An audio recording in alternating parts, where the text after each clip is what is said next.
ओम नमोर्यंताणं नमो सिद्धाणं नमो आर्याणं नमो वज्रायाणं नमो लोहे सव्वसापुणं मंगलं भगवान् वीरो मंगलं गौतमो गणे मंगलं कुंदार्यो जैनधर्मोऽस्तु मंगलम्। ओंकार बिंदु संयुक्तं नित्यं जायन्ति योगिनः कामदं मोक्षदं चैव ओंकाराय नमो नमः। अहोपकार जिनवरनो कुंदनो ध्वनि दिव्यनो जीन कुंद ध्वनि आप्या अहो आ गुरु कहनो तुझ ज्ञान ध्यान नो रंग अमया दर्श रहो ओ शिव पद तक तुझ संग माता हाथ करो।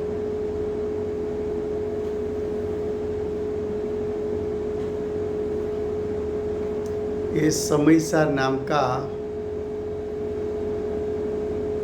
परम अध्यात्म शास्त्र है। भगवत कुंदाचार्य देव ने मांगलिक करके प्रतिज्ञा की। प्रतिज्ञा में आचार्य भगवान ने कहा कि मैं समयसार को कहूँगा। समयसार का अर्थ किया मैं ज्ञायक को कहूँगा।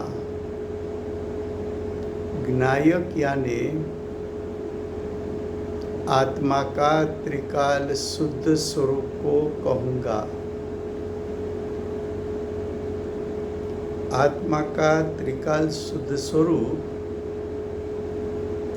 आचार्य भगवान क्यों दिखाना चाहते हैं?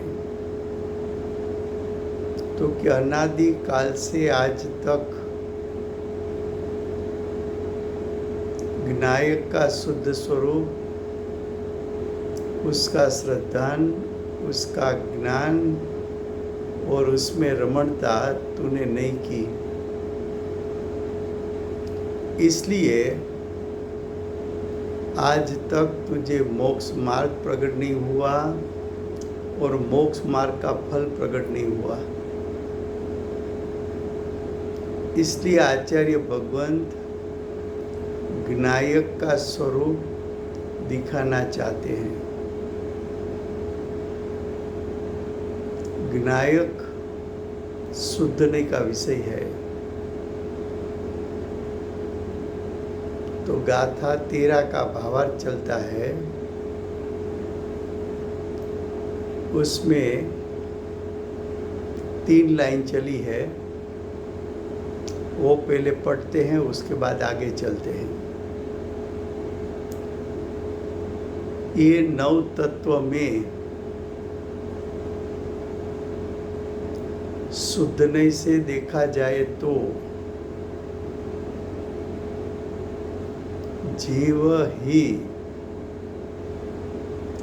एक चैतन्य चमत्कार मात्र प्रकाश रूप प्रकट हो रहा है। क्या कहा कि 9 तत्व में एक जीव नाम का तत्व है। वो जीव तत्व को तू यथार्थ स्वरूप से जान तो वो चैतन्य चमत्कार मात्र है। उसका स्वरूप चैतन्य चमत्कार मात्र, ज्ञान दर्शनमयी। ये जो ज्ञान दर्शनमय स्वरूप है वो नव तत्व में छुपा हुआ स्वरूप है, लेकिन छुपा है, लेकिन नव तत्व में प्रति समय चैतन्य चमत्कार मात्र वस्तु यानी ज्ञान दर्शनमय आत्म स्वभाव विद्यमान विद्यमान विद्यमान विद्यमान विद्यमान है। उसके अलावा यानी चैतन्य चमत्कार के अलावा ज्ञान दर्शनमय स्वभाव के अलावा भिन्न भिन्न यानी पृथक पृथक नव तत्व उसके भेद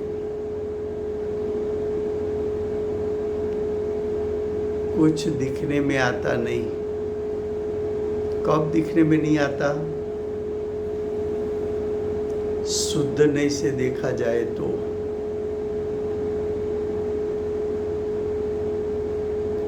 ज्ञानी को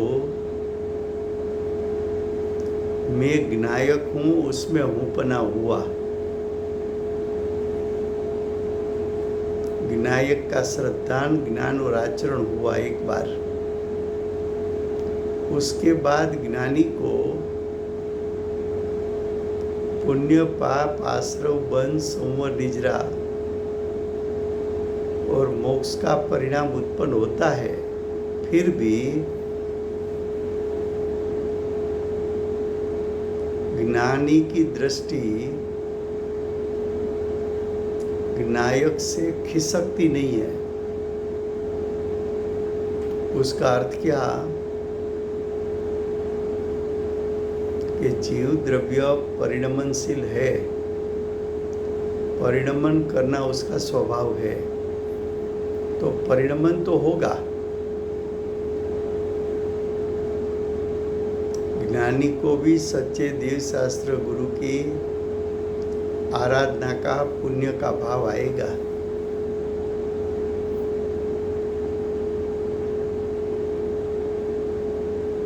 और चतुर्थ गुणस्थान पंचम गुणस्थान में आंशिक अशुभ भाव भी उत्पन्न होंगे, लेकिन ज्ञानी को पुण्य भाव उत्पन्न हुआ तभी भी पुण्य भाव में हूंपना नहीं है। उसी समय भी मैं ज्ञायक हूँ, ज्ञायक से दृष्टि हटती नहीं है। जैसा हम कुछ भी कार्य करें, हम अज्ञानी हैं, लेकिन हमारे में भी श्रद्धा गुण है, तो हमारे श्रद्धा गुण का हमारा विपरीत परिणमन है। विपरीत परिणमन क्या है कि 24 घंटा कोई भी कार्य करूं तो मैं धनवान हूँ, मैं मनुष्य हूँ, मैं डॉक्टर हूँ, मैं इंजीनियर हूँ, मैं पुरुष हूँ, मैं स्त्री हूँ, मैं माँ हूँ, मैं पिता हूँ। ये भाव में हूंपना छूटता नहीं।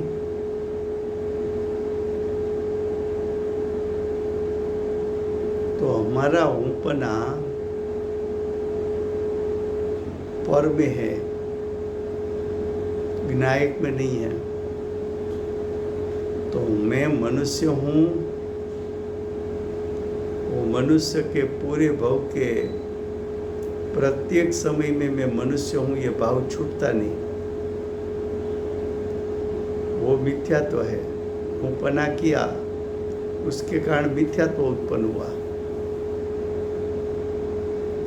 लेकिन ज्ञानी को सविकल्प दशा में सिमंदर भगवान का दर्शन का भाव आया, दर्शन के लिए चल पड़े। दर्शन करते हुए दिखने में भी आए। उसी समय ये परिणाम जब उत्पन्न हुआ तभी भी ज्ञानी को ये शुभ परिणाम में हूँपना नहीं है। मैं ज्ञायक हूँ ऐसा हूँपना है। तो प्रत्येक समय की ज्ञानी की पर्याय में ज्ञान दर्शनमयी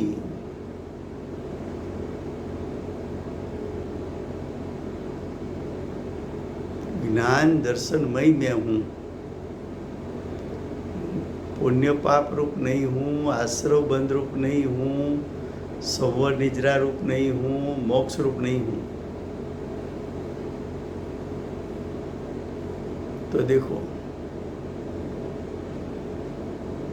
ये पर्याय में हूँपना होना वो व्यवहार दृष्टि है, वेद दृष्टि है।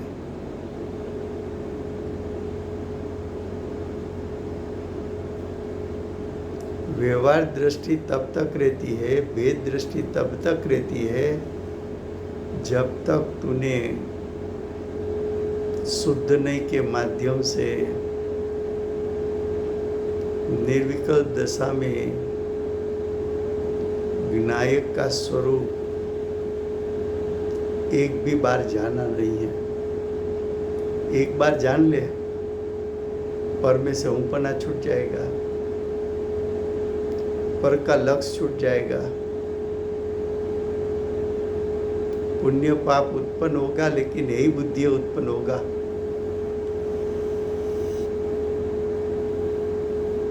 क्या कहा?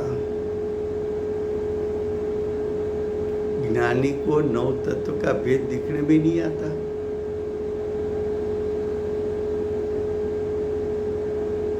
जब तक इस प्रकार का अर्थ है शुद्ध नहीं के माध्यम से जीव तत्व का जानपना जीव को नहीं होता है, तब तक व्यवहार दृष्टि यानी भेद दृष्टि है।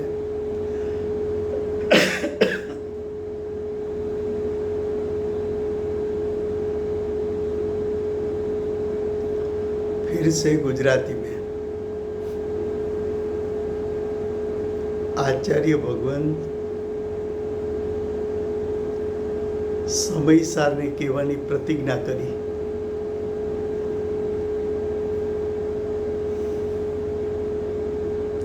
સમયસાર એટલે જ્ઞાયક।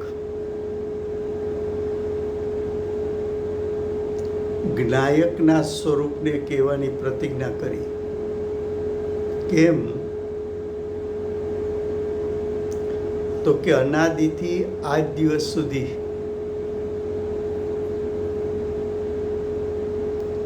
આત્માનો ત્રિકાળ શુદ્ધ સ્વભાવ કેવો છે તે જાણ્યું નહીં। પણ આચાર્ય ભગવંતે આત્માનું શુદ્ધ સ્વરૂપ કેમ દર્શાવવું છે, કેમ જણાવવું છે? તો કે આત્માના શુદ્ધ સ્વભાવ પર દ્રષ્ટિ પડતા એનું યથાર્થ જ્ઞાન થતા એ શુદ્ધ સ્વભાવમાં સ્થિરતા રમણતા થતા જીવને આત્માના શુદ્ધ પરિણામ પ્રગટ થાય છે। માટે આત્માનું શુદ્ધ સ્વરૂપ બતાવવું છે। અનાદિકાળથી મારો આત્મા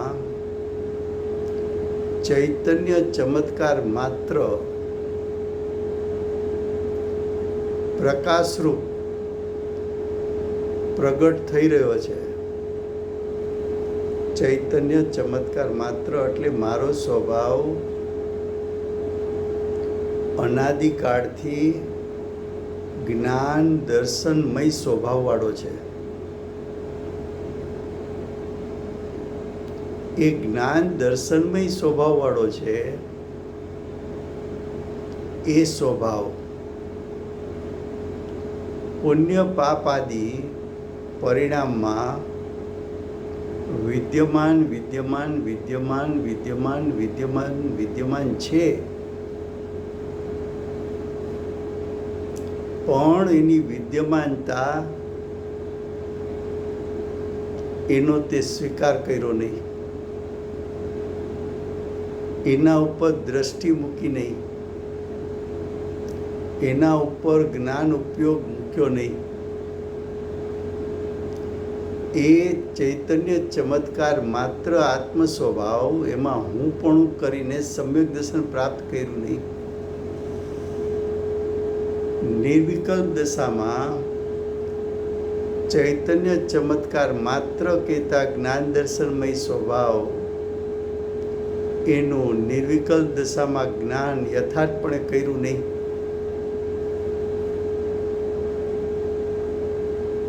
તે જ્ઞાન કોનું કર્યું? શ્રદ્ધાન કોનું કર્યું? તો કે જીવ પુણ્ય પાપ રૂપે પરિણમે એનું તે જ્ઞાન કર્યું, એમાં તે હું પણ કર્યું. એ તો ભેદ છે પુણ્ય પાપના, એ તો ક્ષણિક છે.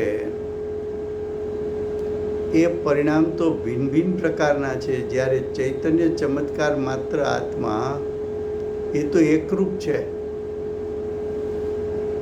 ત્રિકાળ છે. જેનું ધ્યાન કરવું જોઈએ એનું ધ્યાન ન કર્યું, જેને દ્રષ્ટિમાં લેવો જોઈએ એને દ્રષ્ટિમાં ન લીધો, જેનું નિર્વિકલ્પ દશા પ્રગટ કરીને જ્ઞાન કરવું જોઈએ એવા આત્મ સ્વભાવનું જ્ઞાન ન કર્યું, ત્યાં સુધી તને ભેદનું શ્રદ્ધાન ભેદનું જ્ઞાન છે, પણ એ વ્યવહાર દ્રષ્ટિ છે. તું નવ તત્વને જુદા જુદા માને છે, પણ નવ તત્વમાં જ્ઞાન દર્શનમય સ્વભાવી જ્ઞાયક એકરૂપ છે, એને તું માનતો નથી. इतना विषय चला था आगे. जीव पुद्गल के बंद पर्याय रूप दृष्टि से ये पदार्थ भिन्न भिन्न दिखने में आता है. क्या कहा? कर्म का उदय आया तो तेरी दशा में पुण्य पाप आश्रव बंध ये 4 प्रकार का परिणाम उत्पन्न होता है. वो चारों पर्याय भावबंध है. चारों पर्याय कर्म के उदय में जुड़ने से उत्पन्न होती है. वो चारों पर्याय आत्म स्वभाव को तिरोभूत करती है. आत्म स्वभाव को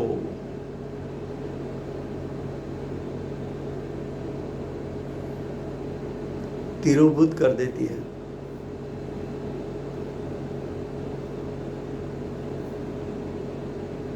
और संवर निजरा मोक्ष उसमें भी कर्म की सापेक्षता है.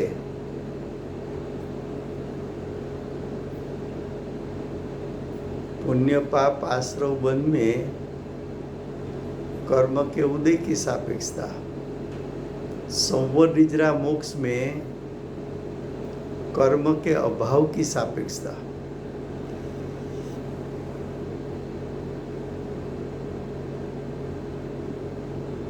पुण्य यानी सच्चे देव शास्त्र गुरु की आराधना,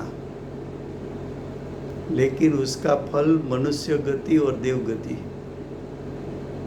मनुष्य गति और देव गति भी संसार है, पाप का भाव, उसका फल नरक और तिर्यंच, वो भी गति है, संसार है, दुखदायक है।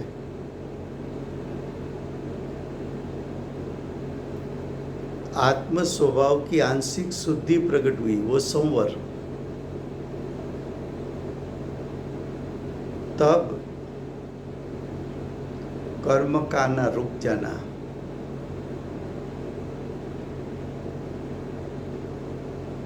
जब शुद्धि की वृद्धि होती है, निजरा तत्व प्रकट होता है, तब सत्ता में पड़े हुए कर्म की शक्तिहीन हो जाती है, कर्म के उदय की शक्तिहीन हो जाती है। नया कर्म का बंध अल्प काल के लिए होता है। जब शुद्धि की वृद्धि होती है तो सत्ता में पड़े हुए कर्म सर्वघाती में से देशघाती हो जाता है।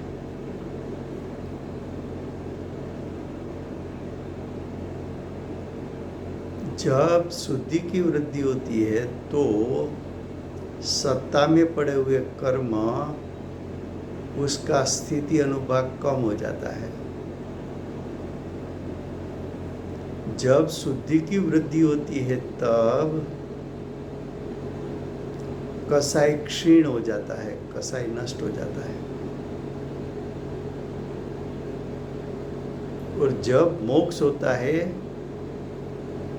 तो सर्व प्रकार से कर्म से तो मुक्त हो जाता है, शरीर से मुक्त हो जाता है, कसाई से मुक्त हो जाता है, अनंत चतुष्टय की प्रकटता हो जाती है। तो पुण्य पाप आश्रव बंध कर्म के उदय की सापेक्षता, संवर निजरा मोक्ष कर्म के अभाव की अपेक्षा। लेकिन वो सातों परिणाम, उसका ध्यान नहीं हो सकता, क्षणिक है, अनित्य है, एक समय के है। ये सात तत्व में छुपा हुआ तेरा एक निज स्वरूप है। निज स्वरूप, तेरा स्वरूप, तेरा स्वरूप, स्वरूप, तेरा स्वस्वभाव जो त्रिकाल है, अनंत शक्ति का सामर्थ्य वाला है, परिपूर्ण है, शुद्ध है, उसका ध्यान करना, वो शुद्ध स्वरूप शुद्धने का विषय है। लेकिन तूने कभी भी ऐसे शुद्ध स्वरूप को ग्रहण नहीं किया।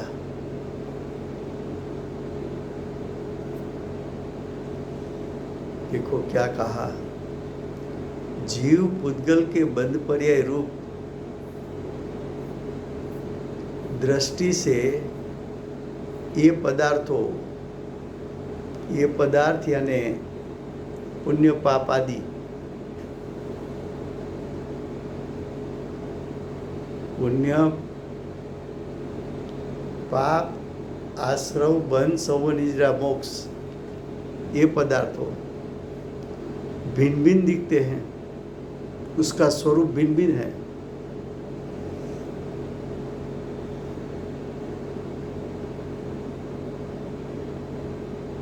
पुण्य पाप आश्रव बंध संवर निजरा मोक्ष, सबका स्वरूप भिन्न और सबका फल भिन्न।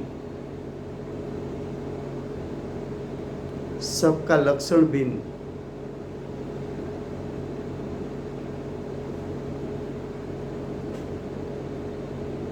क्या कहा फिर से गुजराती में? जीव पूतगलना બંધ પર્યાયરૂપ દ્રષ્ટિથી આ પદાર્થો જુદા જુદા દેખાય છે. જીવ અને પૂતગલ બંને વચ્ચે નિમિત્ત નૈમિત્તિક સંબંધ ઉત્પન્ન થવાથી પુણ્ય નું સ્વરૂપ, પાપનું સ્વરૂપ, આશ્રવ બંધનું સ્વરૂપ, સંવર નિદ્રાનું સ્વરૂપ, મોક્ષનું સ્વરૂપ એ ભિન્ન ભિન્ન સ્વરૂપ છે. પુણ્ય પાપ આશ્રવ બંધમાં કર્મના ઉદયની સાપેક્ષતા છે, કર્મનો સદભાવ છે. સંવર નિદ્રા મોક્ષમાં કર્મનો અભાવની સાપેક્ષતા છે. સાતેય પરિણામ છે, ક્ષણિક છે, એક સમયના છે. સાતેનું લક્ષણ જુદું જુદું છે, સાતેનું ફળ જુદું જુદું છે. પુણ્ય છે સાચા દેવશાસ્ત્ર ગુરુનું આરાધન કરે,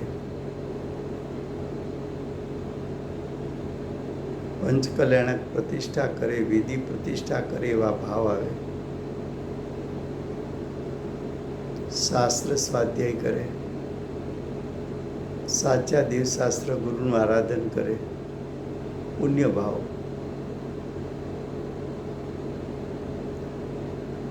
એ સવિકલ્પ દશામાં એવા ભાવો થાય, એનાથી મોક્ષ ન થાય. મનુષ્ય ગતિ કે સ્વર્ગ મળે, પડે છે સંસાર. પાપ ભાવ 5 પ્રકારના પાપ ભાવ: હિંસા કરે, ચોરી કરે, અસત્ય કથન કરે, અબ્રહ્મચર્ય કરે, પરિગ્રહનો સંગ્રહ કરે. 5 પાપ ભાવ. એની તીવ્રતા હોય તો એનું ફળ તિર્યંચ ગતિ અને નરક ગતિ. આશ્રવ ભાવ મિથ્યાત્વ, અવિરતિ, પ્રમાદ, કસાયની યોગ. એમાં યોગની મુખ્યતા. યોગ એટલે આત્મા પ્રદેશોનું કંપન, જેના કારણે, જેના નિમિત્તે કાર્મણ વર્ગના કર્મરૂપે પરિણમી આત્માને ચીટકવા આવે.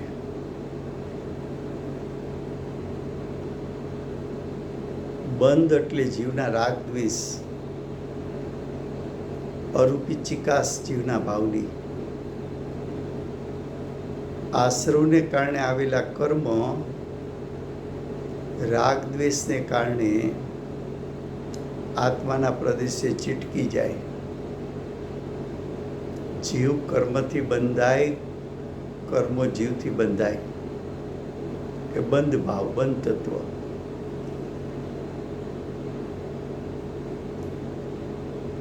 જ્ઞાન દર્શનમય સ્વભાવ પર દ્રષ્ટિ પડે,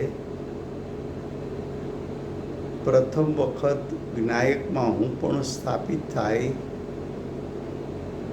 જ્ઞાન દર્શનમય આત્મ સ્વભાવનું ધ્યાન થાય. પ્રથમ વખત, પ્રથમ શુદ્ધિ પ્રગટ થઈ, સંવર તત્વ. ત્યારે કર્મનું આવું અટકે, આશ્રવનો નિરોધ થઈ જાય. એ સંવર તત્વ. એ સંવર તત્વ નિજરા ને મોક્ષનું કારણ છે. એક વખત સંવર તત્વ પ્રગટ થયા પછી જીવ નરક કે તિર્યંચમાં જન્મતો નથી, અપર્યાપ્તમાં જન્મતો નથી, સ્ત્રી કે નપુંસક તરીકે જન્મતો નથી. દેવલોકમાં વૈમાનિક દેવમાં જન્મે, મનુષ્યમાં ઊંચા પદની પ્રાપ્તિ કરે, રાજા થાય, ચક્રવર્તી રાજા થાય.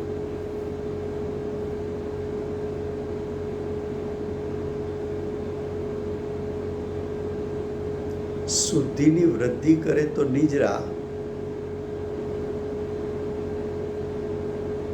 કસાય ઘટતો જાય, વિતરાગતા વધતી જાય તો નિજરા.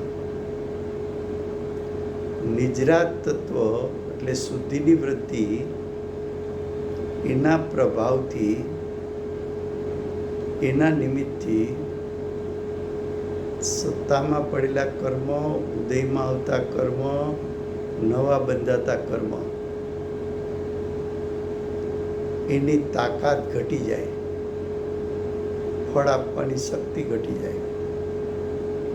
સત્તામાં પડેલા કર્મ, એના સ્થિતિ અનુભાગ ઘટી જાય. લાંબા કાળના કર્મ અલ્પકાળમાં તીવ્ર ફળ આપવાની શક્તિ હતી, શક્તિહીન થઈ ગઈ. ઉદયમાં આવનારા કર્મ સર્વઘાતીના સ્થાને દેશઘાતી ઉદયમાં આવે. નવા બંધાતા કર્મ અલ્પ કાળ માટે ને અલ્પ ફળ આપવાવાળા બંધાય. એવું નિજરા તત્વ. મોક્ષ તત્વ પરિપૂર્ણ શુદ્ધતા પ્રગટ થાય. 8 કર્મનો ત્યાગ, શરીરનો ત્યાગ, સર્વ પ્રકારે મોરાગ્નિશનો ત્યાગ, સર્વ પ્રકારે કસાયનો ત્યાગ. તો આ 7 તત્વ, 7 તત્વનું સ્વરૂપ ભિન્ન ભિન્ન, એના લક્ષણ ભિન્ન ભિન્ન, એનું ફળ ભિન્ન ભિન્ન. એ 7 તત્વ પુણ્ય પાપ આદિ છે પર્યાય, છે ક્ષણિક, છે એક સમયની, છે અનિત્ય, એનું ધ્યાન ન થઈ શકે. આવા પુણ્ય પાપ આશ્રવ બંધ સંવર નિજરા બંધ અને મોક્ષમાં જ્ઞાન દર્શનમય આત્માનો શુદ્ધ સ્વભાવ છુપાયેલો છે. એ 7માં જ્ઞાન દર્શનમય આત્મ સ્વભાવ છે, એ છે એકરૂપ. પર્યાય કોઈ પણ ઉત્પન્ન થાય, પુણ્ય પાપ આશ્રવ બંધ સંવર નિજરા મોક્ષ, કોઈ પણ પર્યાય ઉત્પન્ન થાય, પણ એ પર્યાયમાં વિદ્યમાન એ ત્રિકાળ શુદ્ધ જ્ઞાયક સ્વભાવ પડ્યો છે, જ્ઞાન દર્શનમય સ્વભાવ છે. એની વિદ્યમાનતામાં હું પણ થવું, એ સમ્યક દર્શન. એ જ્ઞાનમય આત્મ સ્વભાવમાં નિર્વિકલ દશામાં એ સ્વરૂપનું જ્ઞાન થવું, એ સમ્યક જ્ઞાન. આવા સ્વભાવમાં દ્રષ્ટિને ઉપયોગની સ્થિરતા થતાં, રમણતા થતાં, વિતરાગતાની પ્રગટતા થવી અને મોરાગ દ્વેષનો નાશ થવો, એ સમ્યક ચારિત્ર.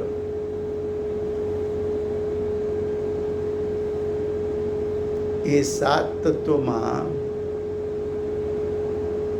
વિદ્યમાન પડે, હયાતી પડે, અસ્તિત્વ પડે રહેલો જ્ઞાન દર્શનમય સ્વભાવ, એ શુદ્ધનીનો વિષય છે. એ શુદ્ધનીનો વિષય એકરૂપ છે, એકાકાર છે, અખંડ છે, પૂર્ણ છે, શુદ્ધ છે, હાનિ વૃદ્ધિ રહિત છે.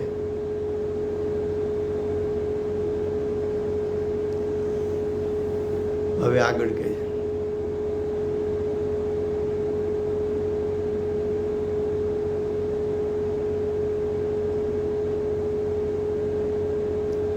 जीव ने पुद्गल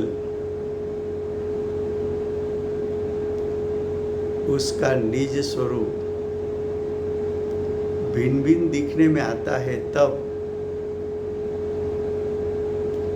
पुण्य पाप 7 तत्व कुछ भी वस्तु नहीं है. क्या कहा?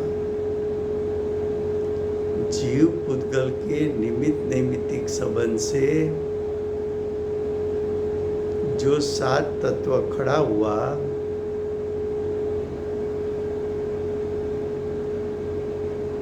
वो 7 तत्व जिसको शुद्ध नहीं प्रकट हुआ है, उसको ये 7 तत्व ज्ञान दर्शन में स्वभाव वाला दिखता नहीं है.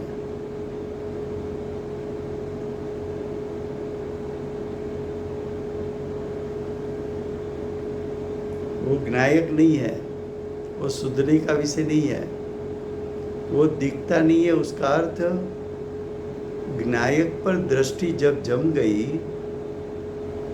तब पुण्य पाप आदि भाव गौण हो गए. वो दृष्टि में लिया नहीं. दृष्टि में नहीं लिया, इसलिए कहा कि 7 तत्व कुछ भी वस्तु नहीं. देखो, अर्जुन के लिए पक्षी की आंख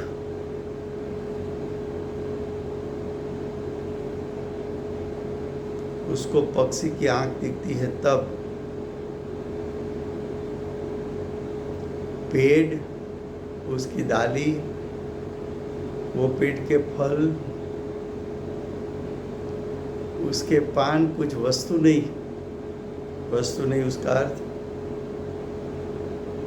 वो पेड़ पर दृष्टि नहीं, उसके थल पर दृष्टि नहीं, उसके ब्रांचेस पर दृष्टि नहीं, उसके पान पर दृष्टि नहीं, उसके फल पर दृष्टि नहीं.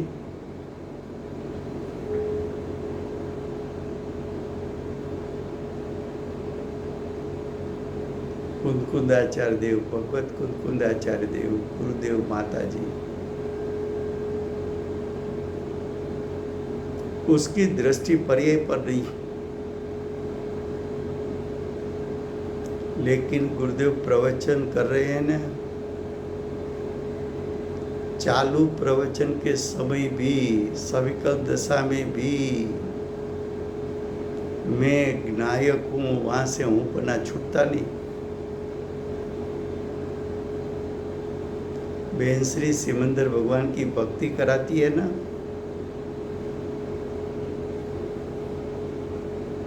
तो कि भक्ति के स्वभाव के समय स्वभाव मेरा स्वरूप है ऐसा अभिप्राय नहीं है. स्वभाव के समय भी मैं ज्ञायक हूँ, वो भाव में से पूज्य बहन श्री को छूटा हुआ नहीं है. स्वभाव है बुद्धि उसमें. कुंदकुंदाचार्य देव ने शास्त्र रचना का स्वभाव किया ना, शास्त्र रचना करते समय भी ये स्वभाव है, उसका यथार्थ ज्ञान है. शास्त्र रचना के समय भी चिंतवन गोलन चलता है. वो चिंतवन गोलन में से वो परिणामों को गौण करके विनायक को ग्रहण करके शुद्धि की वृद्धि करते हैं. शास्त्र रचना के समय शुभ भाव का ज्ञान करते हैं, लेकिन शुभ भाव में हूँपना नहीं करते। शुभ भाव उत्पन्न हुआ, फिर भी शुभ भाव में हूँपना नहीं, तभी भी मैं ज्ञायक हूँ ये भाव में से छूटता नहीं है।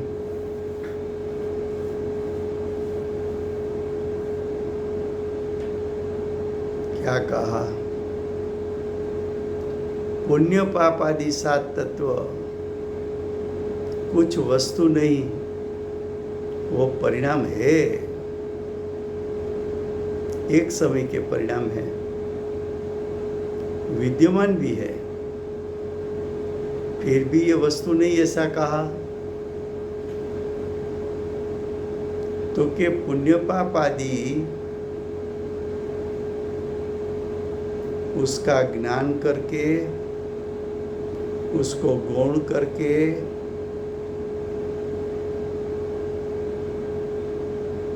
विनायक को ग्रहण करके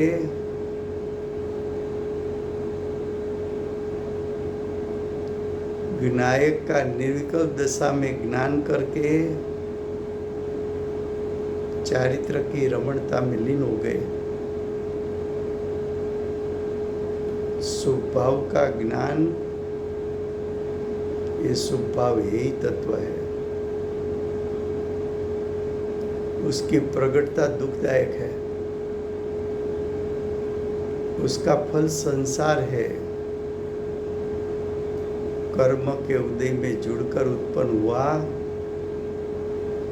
ये हमारे पुरुषार्थ की नबड़ाई है, इतनी शिथिलता है। ऐसा यथार्थ ज्ञान ज्ञानी को होता है।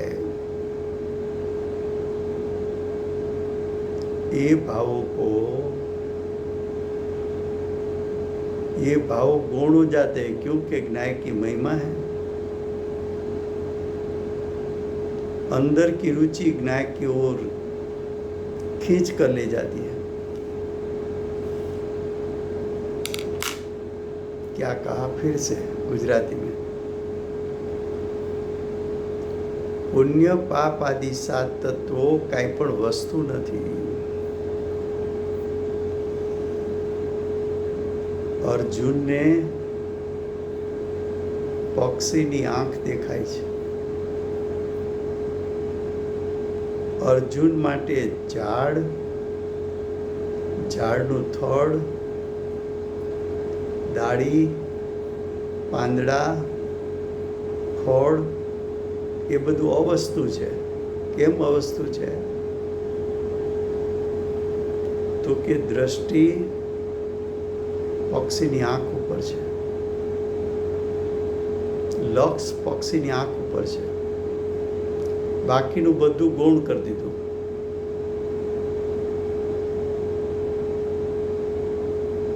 જ્ઞાન કરીને છોડી દીધું, હેય કરી દીધું, તિરોભૂત કરી દીધું।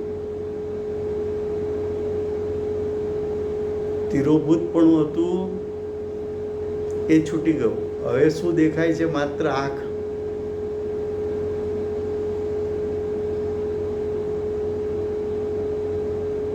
એમ જ્ઞાનીને પુણ્ય પાપ આશ્રવ બંધ સંવર નિજરા મોક્ષ એ 7 પરિણામ છે। એ 7 પરિણામનું યથાર્થ સ્વરૂપનું જ્ઞાન છે। 7 તત્વો ક્ષણિક છે, એનું જ્ઞાન છે, એનું શ્રદ્ધાન છે। પરિણામનું લક્ષ થઈ શકતું નથી, એનું ધ્યાન થઈ શકતું નથી, એવું જ્ઞાન પણ જ્ઞાનીને વર્તે છે। એ 7 તત્વનું લક્ષ છૂટી કેમ ગયું, ગૌણ કેમ થઈ ગયું? તો કે એટલા માટે ગૌણ થઈ ગયું કે જ્ઞાયક સ્વભાવનો મહિમા છે, જ્ઞાયક સ્વભાવની રુચિ છે, એ જ્ઞાયક સ્વભાવની રુચિ ઉપયોગને પરિણામનું લક્ષ છોડાવીને જ્ઞાયકમાં તન્મય કરી દે છે. અમને એકમાત્ર જ્ઞાયક દેખાય છે. ભગવત કુંકુંદાચાર્ય દેવને, ગુરુદેવને, માતાજીને માત્ર એક જ્ઞાયક દેખાય છે. પણ ભગવત કુંકુંદાચાર્ય દેવ શાસ્ત્ર રચના કરે છે ને, એનો સ્વભાવ છે ને,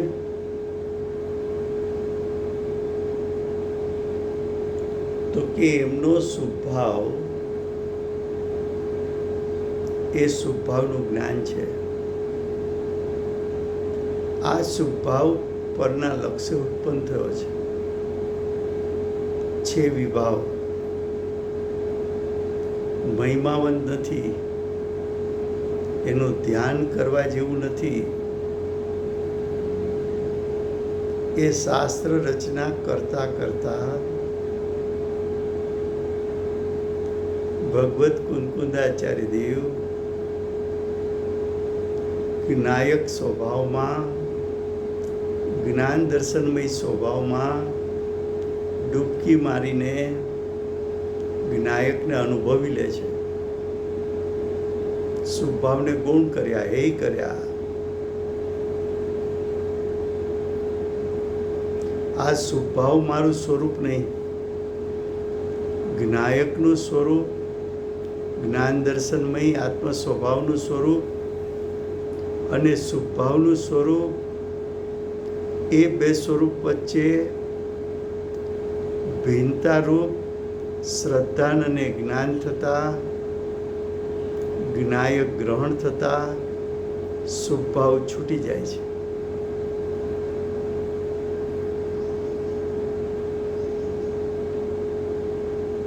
આ પૂજ્ય ગુરુદેવ શાસ્ત્ર સ્વાધ્યાય આપે છે ને, કરુણાનો ભાવ છે ને, આપણા ઉપર કરુણા કરે છે ને, કરુણાના ભાવ કાળે પણ જ્ઞાન દર્શનમય સ્વભાવ અને કરુણાનો ભાવ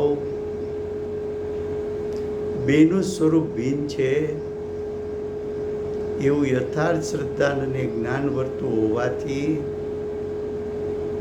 ઉપદેશના સવિકલ્પ કાળના સમયે પણ જેમને જ્ઞાયકમાંથી હું પણ છૂટતું નથી.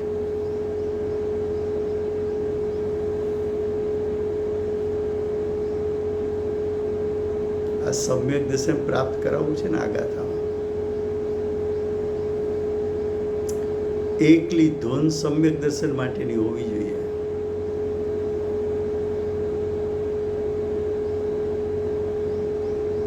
સમ્યક દર્શન કોઈ અલૌકિક ચીજ છે, મહિમાવંત ચીજ છે, આશ્ચર્યકારી ચીજ છે. આવા પંચમ કાળે સમ્યક દર્શન પ્રગટ થવું આશ્ચર્યકારી, અદ્ભુત, અચંબાકારી કાર્ય છે. ગુરુદેવે વર્તમાન સાક્ષાત ગુરુ નહીં હોવા છતાં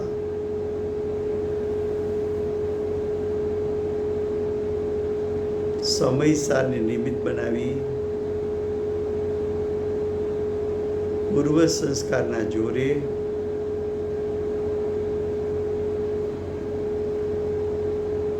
એમનું મનન ચિંતન કરી પુણ્ય પાપ આશરો બંધ આદિ ભાવો ગૌણ કરી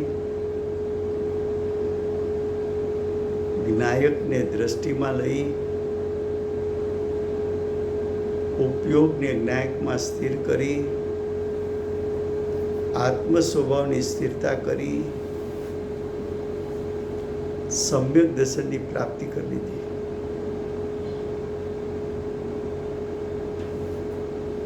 આ બેનશ્રી સિમંદર ભગવાનની ભક્તિ કરાવે છે.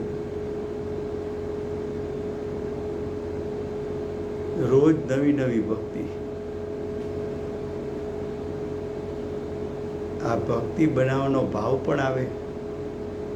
ઘણી ભક્તિ બનાવી માતાજીએ પોતે. પૂર્વે કુંદકુંદાચાર્ય દેવ મહાવિદ્ય ક્ષેત્રમાં પધાર્યા ત્યારે મહાવિદ્ય ક્ષેત્રમાં એક ભક્તિનો માહોલ બની ગયેલો. એ સંસ્કાર માતાજી સાથે લાવ્યા.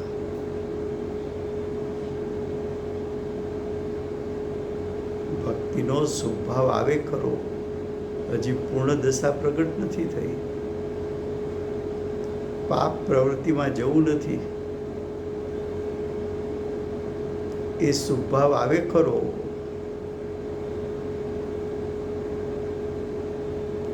પણ સ્વભાવ આવે ત્યારે પણ સવિકલ દશામાં સ્વભાવ આવે ત્યારે પણ હું જ્ઞાયક છું, હું જ્ઞાનમય સ્વભાવી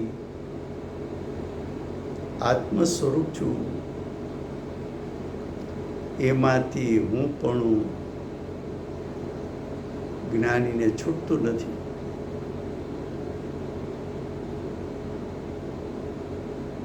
જ્ઞાયક વિદ્યમાન વિદ્યમાન વિદ્યમાન. જ્ઞાયકમાં હું પણ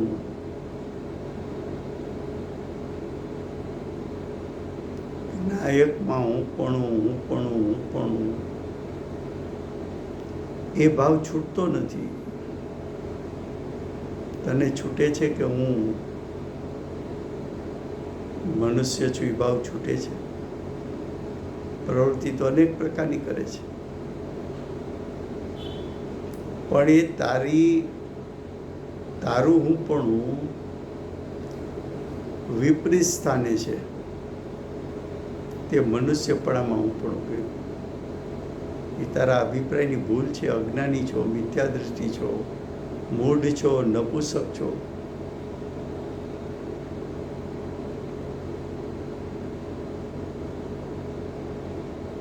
હું પણ મનુષ્યપણામાં હોય. તું મનુષ્ય છો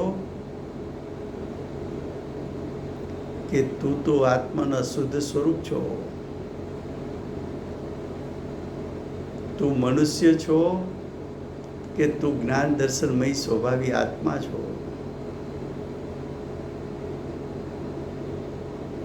જ્યાં એવું ભેદરૂપ શ્રદ્ધાન જ્ઞાનીને થયું, તે જ સમયે જ્ઞાયકમાં હું પણ એક વખત સ્થપાણું. એ મોક્ષની પ્રાપ્તિ સુધી હું પણ છૂટવાનું નથી. હવે આગળ કે છે, આજે 7 तत्व उभा थया, उसके लिए कहा ये 7 तत्व कैसे हुआ? तो कि ये तो निमित्तिक भाव से होता है.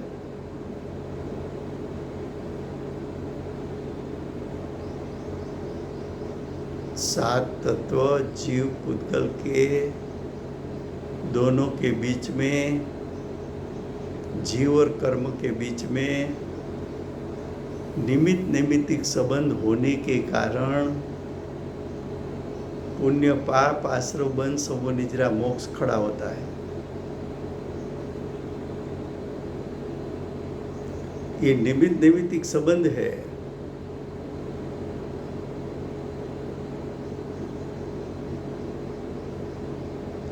निमित्तिक संबंध छूट गया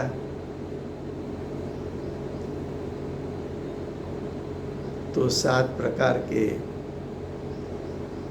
भाव में से ऊपना भी छूट गया. ये निमित्तिक संबंध है, उसका यथार्थ ज्ञान हो गया तब उसको मालूम है कि जीव की सत्ता में जीव के परिणाम होता है, कर्म की अवस्था कर्म में होती है,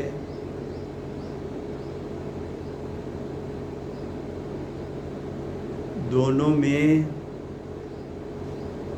वैभाविक शक्ति है। इसलिए कर्म के उदय में जुड़ने से जीव में विभाव करने की योग्यता है, जीव विकार करने योग्य है,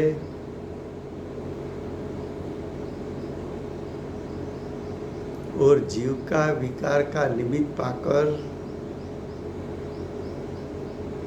कर्मण वर्गना कर्म रूप परिणमित हो सकती है, क्योंकि उसमें भी वैभाविक शक्ति है।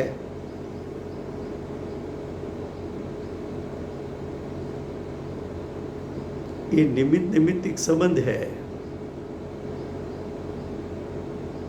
ज्ञायक का स्वरूप जो है, ज्ञान दर्शनमयी जो स्वभाव है, वो स्वभाव को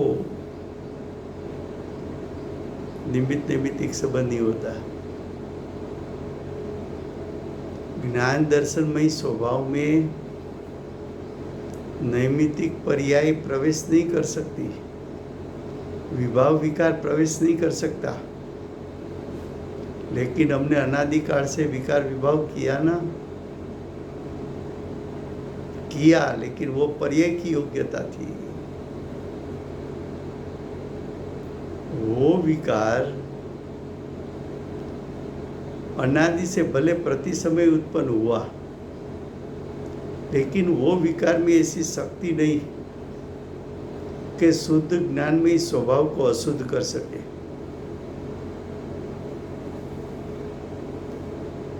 ख्याल में आता है?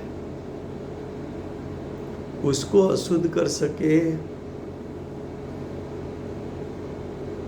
ऐसी ताकत ही नहीं है।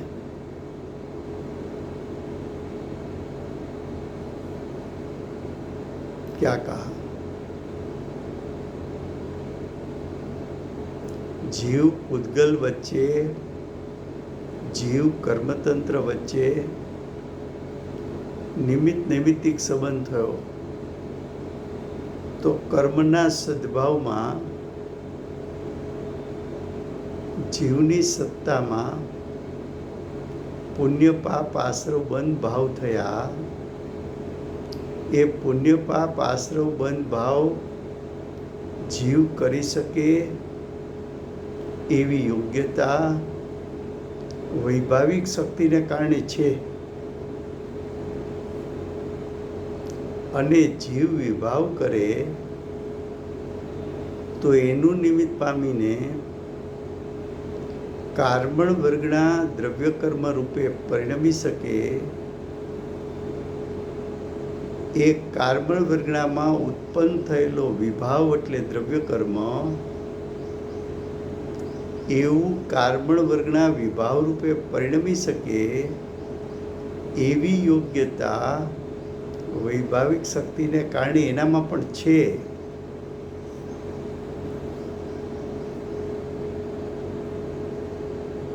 जे समये तारी दृष्टि ज्ञान दर्शनमय स्वभाव पर पड़से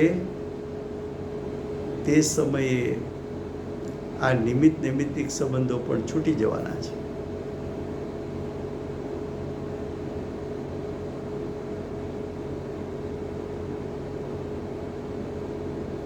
ए नैमित्तिक भाव शुं कीधुं? मटी गयो। क्यारे? शुद्ध नैना विषयभूत चैतन्य चमत्कार मात्र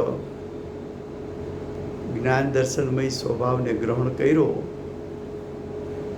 ते ज समये निमित्तिक संबंध छूटी गयो।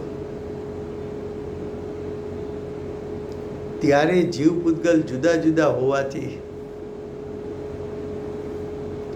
बे पदार्थनी भिन्नतानुं श्रद्धान थई गयुं।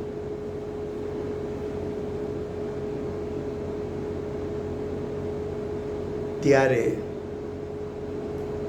ज्यारे शुद्धनय पर दृष्टि छे त्यारे पुण्य पाप आश्रव बंध पर કે સૌનિજરા મોક્ષ ઉપર દ્રષ્ટિ નથી, માટે એ દ્રષ્ટિમાં એ ભાવો બીજી કોઈ વસ્તુ નથી એમ સિદ્ધ કરે છે. લો સમય થઈ ગયો છે.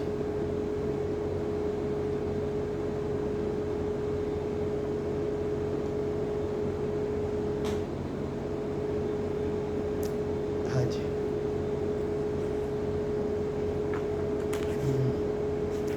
હાજી કોણ છે એ બોલાવે છે? હા, ગુરુદેવનો જયો, માતનો જયો, જયો જયો જયો.